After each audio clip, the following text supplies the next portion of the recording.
Hello everyone, so welcome back with the topic keywords and identifiers in C. So अब इसे समझने से पहले please look at this picture. Now can you guess the name of this puppy? If I'll ask you कि भाई इस cute से puppy का नेम क्या हो सकता है?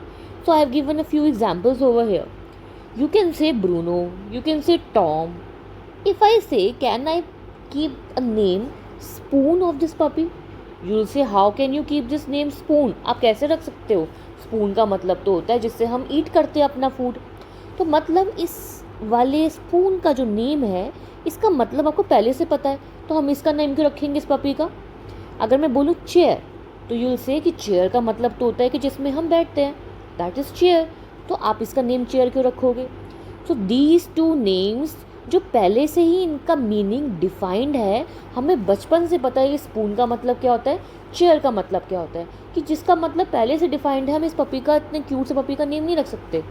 But randomly other than these two names हम ब्रूनो रख सकते हैं, टॉम रख सकते हैं, और what ever name you want. बस ऐसा नेम होना चाहिए जिनका कोई मीनिंग पहले से ही डिफाइंड मतलब हमें उसका मतलब बचपन से पता ना। For example light, we all know the meaning of light, पहले से पता है, बचपन से पता है, लाइट का पहले से मीनिंग है। स्पून हो गया, चेयर हो गया और बोल हो गया, okay. But it's not compulsory कि आप रख नहीं सकते, बट ये प्रोग्रामिंग लैंग्वेज में से एक्सप्लेन करना है तभी मैं आपको ऐसा समझा रही हूँ, ठीक है। अब ऐसे ही हम जब बोलेंगे कीवर्ड्स एंड आइडेंटिफायर्स, कीवर्ड्स का मतलब वो होता है ऐसे रिजर्व्ड वर्ड्स जैसे कि यहाँ पे स्पून एंड चेयर हैं। रिजर्व वर्ड मतलब जिनका मीनिंग पहले से ही डिफाइंड है, वो वर्ड्स होते हैं कीवर्ड्स।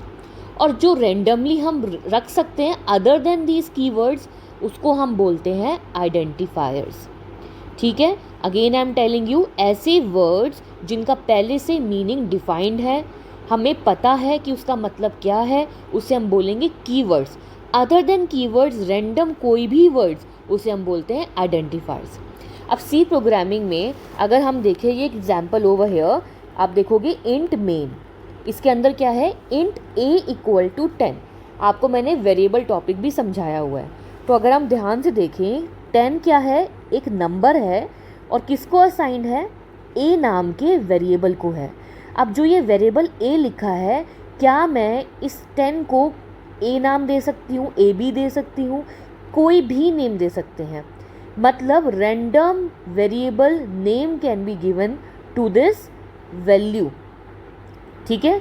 तो variable can be anything, but ध्यान रखना है कि वेरिएबल जो है मीन्स जो आइडेंटिफायर है, जो नेम दिया गया है इस वेरिएबल को, वो कीवर्ड नहीं होना चाहिए। जैसे कि यहाँ पे लिखा है int a equal to 10, a क्या है, यहाँ पे आइडेंटिफायर है, रैंडम कोई भी आपने एक वेरिएबल नेम दे दिया।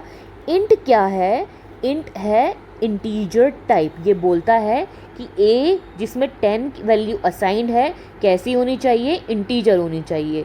तो इंट मतलब ऐसा हम बोल सकते हैं नेम जो पहले से ही कंपाइलर को इसका मतलब पता है, तो इसका मतलब क्या हो रहा है, इंट क्या है हमारा, कीवर्ड है यहाँ पे, और a यहाँ पे क्या हुआ, आइडेंटिफायर है, ठीक है।